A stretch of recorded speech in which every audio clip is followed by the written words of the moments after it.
Nel film sull'Odissea uscito pochi giorni fa sono stati inseriti anche dei riferimenti ai misteriosi popoli del mare. È un dettaglio che non tutti hanno notato, ma questi popoli del mare sono esistiti veramente nella storia, come magari già sapete. Anzi, potrebbero essere direttamente pure degli antenati per alcuni popoli dell'Italia.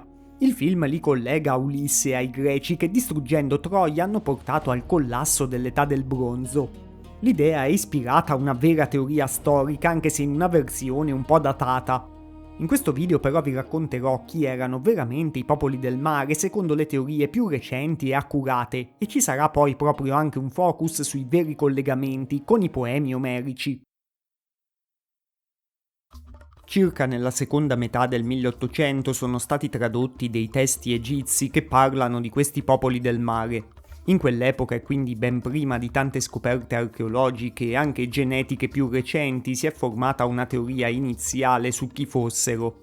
Nella visione tradizionale i popoli del mare sono praticamente un sinonimo della grande distruzione della fine dell'età del bronzo, che viene chiamata comunemente collasso dell'età del bronzo. Sono dei popoli guerrieri di predoni o pirati più o meno, che avrebbero attaccato vari regni portandoli rapidamente alla fine. Sarebbero arrivati con delle nuove armi e con delle tattiche di guerriglia, forse dal Mediterraneo occidentale ma non solo, e avrebbero distrutto in pochi decenni le grandi civiltà del Mediterraneo orientale. Nelle fonti in tanti casi diversi popoli compaiono insieme e questo dà l'idea che formassero delle alleanze o delle confederazioni magari temporanee per portare avanti questi attacchi. Fin dal 1800 la ricostruzione storica sui popoli del mare però ha un grande problema, ovvero che prevalentemente nelle fonti questi popoli sono un elenco di nomi, in totale 10. Abbiamo anche alcune rappresentazioni egizie di come si presentavano visivamente, queste infatti sono fonti utilissime, però nei testi per esempio non vengono caratterizzati più di tanto e in alcune fonti non sono nemmeno collegati al mare. Quindi fino a oggi, a parte per le poche fonti iconografiche, si è dovuto fare praticamente un gioco di enigmistica di collegare questi nomi per come compaiono nella lingua degli egizi a altri nomi di popoli citati da altre fonti. Quindi le identificazioni che vedremo nel video partono spesso da una base innanzitutto linguistica e perciò non sono certe. Per farvi capire con un esempio molto semplice, è come se una persona tra 3000 anni trovasse due documenti diversi, uno che parla della città di Toronto e l'altro che parla della città di Taranto. Magari potrebbe dire che si tratta della stessa città perché le due città hanno un nome che suona simile, ma in realtà stanno a 8000 km di distanza e non credo che i pugliesi e i canadesi di oggi siano lo stesso popolo. Quindi attenzione sempre alle assonanze linguistiche perché da sole non sono una prova storica, anzi in alcuni casi hanno portato molti fuori strada. Non sempre c'è solo l'identificazione linguistica, in alcune situazioni, come già vi dicevo, ci sono anche altri indizi a supportare questa identificazione, infatti partirò proprio a parlarvi di quei popoli su cui abbiamo degli indizi più solidi. L'idea del video è anche di arrivare in particolare a vedere come stanno in relazione ai poemi omerici, quindi qui vi darò un quadro generale dei 10 popoli, però non voglio annoiarvi con una lista della spesa. Poi ogni popolo potrebbe meritare un video dedicato a parte, anzi su qualcuno già l'ho fatto io stesso in passato e magari potete scrivermi anche nei commenti se ve ne interessa qualcuno per riparlarne in futuro. Il primo di questi popoli del mare di cui vi parlo sono i Peleset. Questi vengono identificati con i Filistei, di cui parla anche la Bibbia. E questa è l'identificazione più certa, possiamo dire che è praticamente confermata anche a livello scientifico. Infatti degli antichi documenti egizi dicono che il faraone Ramses III, dopo averli sconfitti, li avrebbe autorizzati a stanziarsi in Cananea, cioè in quella zona del Levante dove sta anche la Palestina. In questa zona sono state ritrovate effettivamente delle ceramiche micenee e uno studio del 2019 sul DNA di resti di questi popoli ha rivelato che hanno una certa quantità di DNA derivato anche da una sorgente proveniente dall'Europa meridionale, cioè simile a quello dei Cretesi dell'età del bronzo, degli Iberici dell'età del bronzo o dei Sardi moderni. Quindi delle persone provenienti da queste zone erano andate verso l'Egitto, i territori del Levante, visto che tutti i dati concordano in questa direzione, e probabilmente poi saranno quelli chiamati proprio Peleset o Filistei. Il secondo popolo sono gli Sherden o Sherdana, che vengono identificati con i popoli della Sardegna nuragica. L'ipotesi è ancora dibattuta, ma stanno emergendo diversi indizi in questa direzione. Oggi ci sono prove chimiche e prove materiali di uno scambio molto intenso lungo una rotta dei metalli nell'età del bronzo tra la Sardegna e Cipro, per esempio. Le spade e gli elmi cornuti che si vedono nei bronzetti nuragici sardi hanno dei dettagli tecnologici identici ai guerrieri Sherden che vengono raffigurati sui rilievi egizi che, come dicevamo prima, sono proprio una delle fonti visive più importanti sui popoli del mare. Agli Sherdana ho dedicato un video apposito se volete approfondire ulteriormente, anzi ringrazio pure chi lo ha già visto perché è sempre un video molto apprezzato. Altri due popoli sono i Lucca e i Karkisha o Karkiya. Questi di solito vengono identificati con gli abitanti della Licia e della Caria, che sono due regioni storiche dell'Anatolia occidentale. Anche se non sappiamo moltissimo di loro, diversi documenti antichi danno delle indicazioni geografiche mediamente precise sui luoghi dove erano stanziati, quindi queste identificazioni non sono basate solo su puri nomi. Altri tre popoli del mare sono tutti collegati all'Italia e sono gli Shekelesh, i Teresh e i Weshesh. Gli Shekelesh vengono associati ai Siculi e alla Sicilia, e appunto in Italia penso che sia un'associazione che viene data quasi per certa, anche in parallelo a quello che vi ho detto per gli Sherden e per la Sardegna. Anche per me ha senso che se gli Sherden provenivano da una delle isole più grandi del Mediterraneo occidentale, gli Shekelesh provenissero dall'altra isola, cioè dalla Sicilia. Però ci vorrebbe di trovare delle prove molto più solide per poterlo dire con più certezza, quindi al momento, a voler essere accurati, questa certezza non c'è. I Teresh invece vengono associati con i Tirreni, che sarebbero gli Etruschi, e i Weshesh venivano associati con gli Osci, che sono un popolo del sud Italia, però in delle teorie molto datate. Anche qui ho discusso brevemente la cosa pure in un video dedicato agli Etruschi, ma siamo nel caso solo della somiglianza linguistica. È una teoria affascinante che siano altri due popoli italici, ma potrebbe essere anche una sola pura somiglianza di suoni, completamente fuorviante, tipo Toronto-Taranto di cui parlavamo prima. Gli ultimi tre popoli invece sono collegati più direttamente anche ai poemi omerici, che è il punto dove volevamo arrivare. Sono gli Equesh, i Denien e i Tieker. Gli Equesh vengono associati agli Achei e i Denien ai Danai, che nei poemi omerici sono due modi di chiamare la coalizione che attacca Troia, mentre i Tieker sono stati anche collegati ai Teucri, che è un modo per chiamare proprio i troiani, anche se questa ipotesi viene considerata estremamente speculativa.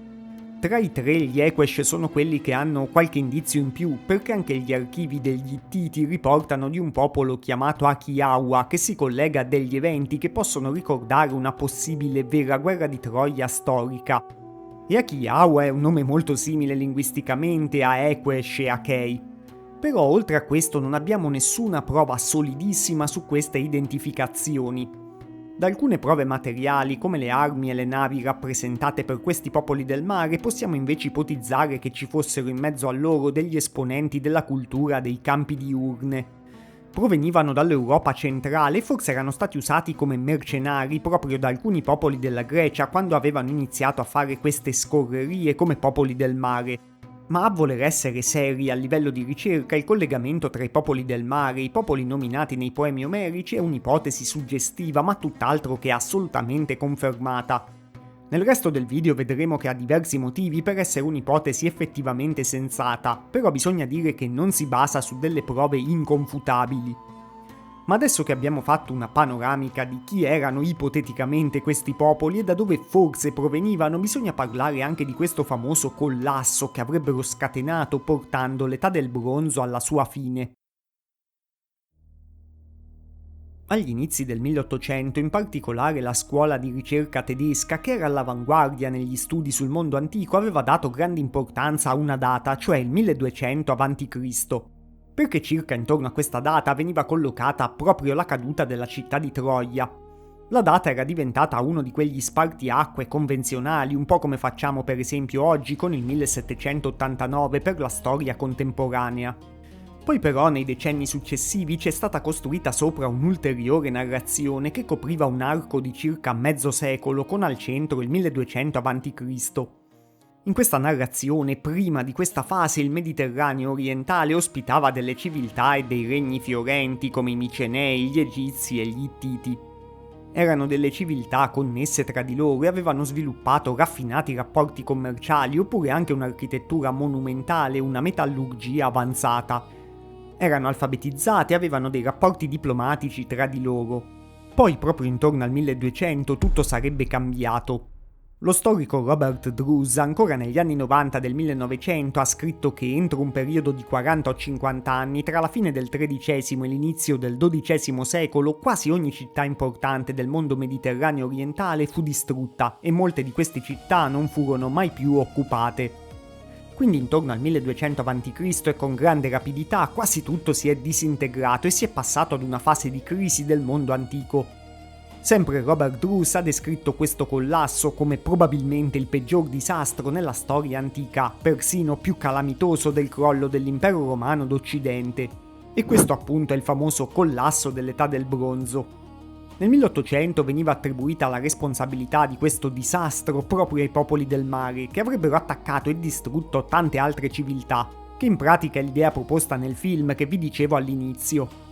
Ma poi nel tempo i popoli del mare sono stati considerati solo una di tante possibili cause e lo stesso Robert Druce per esempio non attribuisce a loro tutta la responsabilità di questo collasso. Infatti gli stessi popoli del mare hanno assalito con certezza solo l'Egitto e potrebbero essere collegati con un po' più di sforzo proprio alle vicende della Troia storica e a Ugarit, che era una potente città di quell'epoca sulle coste della Siria. Ma oggi in realtà tutto il racconto di questo collasso catastrofico che sembra la fine del mondo è stato molto ridimensionato, per non dire quasi del tutto smontato. Il più importante studioso che ha messo in discussione la narrazione tradizionale sul collasso dell'età del bronzo si chiama Jesse Millek. Secondo lui, molti studiosi anche prestigiosi hanno citato per circa 80-100 anni le fonti precedenti, spesso però senza ricontrollare, senza rimettere in discussione la teoria. E così siamo arrivati allo scenario del collasso dell'età del bronzo, che però è una netta esagerazione e anche una distorsione dei dati storici.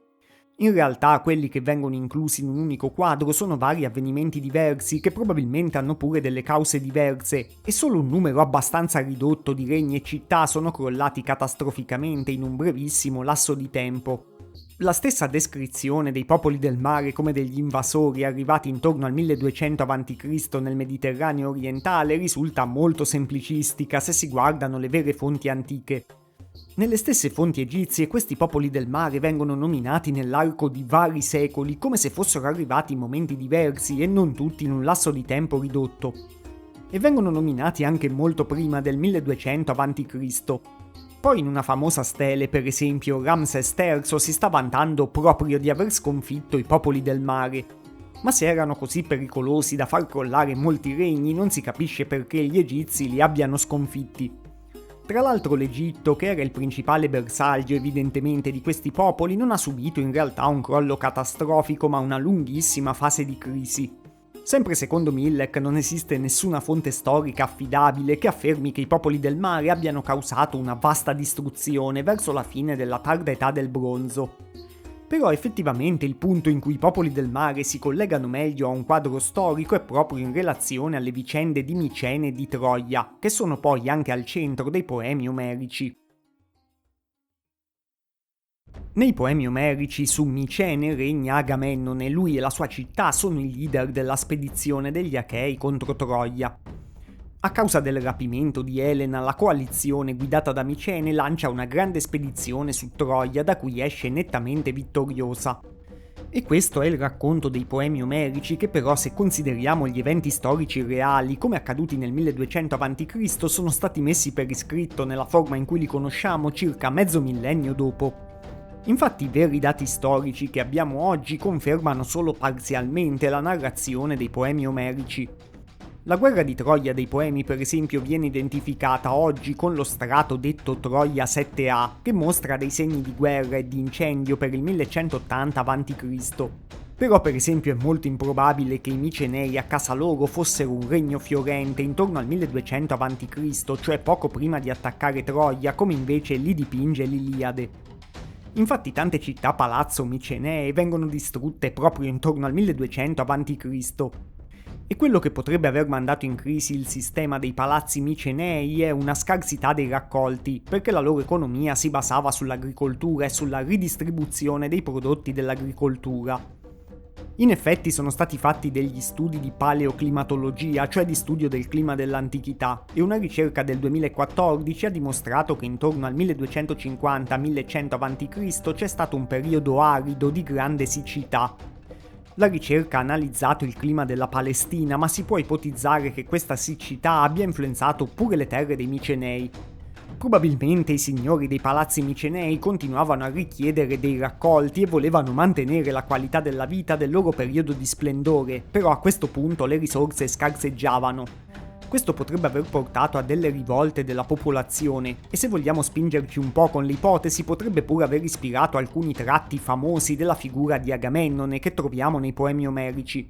Infatti come signore di Micene non viene ritratto solo in una luce positiva, ma anche come decisamente avido e superbo. La guerra di Troia storica forse sarebbe stato un tentativo di trovare delle nuove risorse e delle nuove vie commerciali, attaccando una città ricca che controllava pure una posizione strategica sullo stretto dei Dardanelli. Poi delle fonti ittite ci fanno intuire che potrebbe esserci stato non un assedio mitico di 10 anni come riporta l'Iliade, ma una serie di diversi conflitti tra gli Achei e i Troiani, che magari si sono prolungati effettivamente abbastanza nel tempo, e in questo quadro forse gli Ittiti stessi appoggiavano la città di Troia per difendere la rotta attraverso lo stretto dei Dardanelli. Forse questi conflitti si sono conclusi pure con dei trattati e non con una vittoria netta degli Achei come nel mito, che avrebbe un po' più senso nel vero scenario storico. Infatti gli Achei, come abbiamo visto, avrebbero potuto essere già in crisi a casa loro, e questo spiega anche meglio un'altra parte dei miti. Infatti tutti sapete che nel mito, quando alcuni di questi re eroi gloriosi tornano a casa in Grecia, li aspetta il disastro, mentre avevano lasciato in teoria dei regni fiorenti. Ulisse per esempio trova Itaca in declino in mano ai proci e Agamennone viene direttamente ucciso da sua moglie. Nella realtà storica forse i comandanti di queste spedizioni molto difficili verso Troia potrebbero aver lasciato dei regni che erano già in declino e potrebbero essere tornati avendoli trovati ormai in situazione irrecuperabile. Magari i loro regni avevano proprio subito rivolte o direttamente colpi di stato proprio anche a causa della scarsità dei raccolti di cui abbiamo parlato prima. Infatti dopo una grandissima vittoria su Troia ci si aspetterebbe, se fosse avvenuta veramente, che i Micenei avessero dominato il Mediterraneo. Invece da quello che sappiamo dai dati storici sarebbero caduti in una crisi definitiva. La popolazione delle città micenee sarebbe calata notevolmente, in parte proprio forse per la carenza di cibo, ma probabilmente anche perché tanti andavano a cercare fortuna da altre parti. E qui ipoteticamente tantissimi micenei che un tempo erano stati ricchi a casa loro sono confluiti nelle ciurme dei popoli del mare. Cioè si sono uniti in gran numero altri predoni pronti a cercare nuove risorse e nuove terre lontano da casa. Anche se come abbiamo visto probabilmente alcuni micenei erano già tra le file dei popoli del mare almeno per tutto il secolo precedente. Ma questo può spiegare anche perché la parte del ritorno a casa era importante per gli antichi quanto la guerra stessa.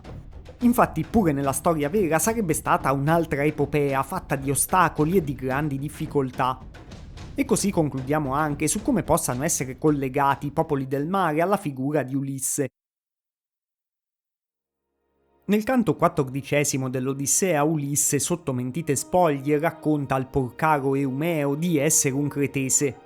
Racconta di aver fatto delle scorrerie in Egitto come un pirata e poi di essere stato però accolto e ospitato per anni dagli egizi, finendo per accumulare grandi ricchezze.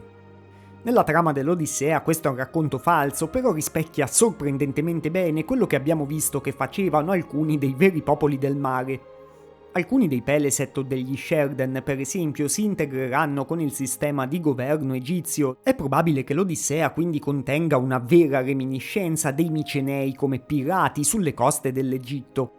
Anche il modo in cui Ulisse ritrova la sua Itaca, come dicevo prima, cioè in preda all'anarchia, può rispecchiare i veri eventi della patria dei Micenei che intorno al 1200 a.C. era in crisi. Ulisse poi è l'eroe per eccellenza collegato al mare, quindi tematicamente a grandi linee ci sta con l'idea dei popoli del mare. In realtà comunque questa parte della figura di Ulisse è abbastanza minoritaria nella sua caratterizzazione.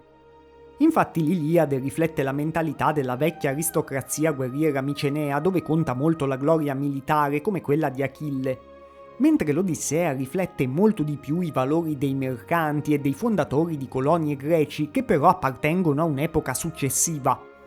Le doti principali di Ulisse sono la metis, cioè l'intelligenza pratica, la capacità di mentire, la capacità di calcolare i rischi e di adattarsi alle tempeste o ai mostri.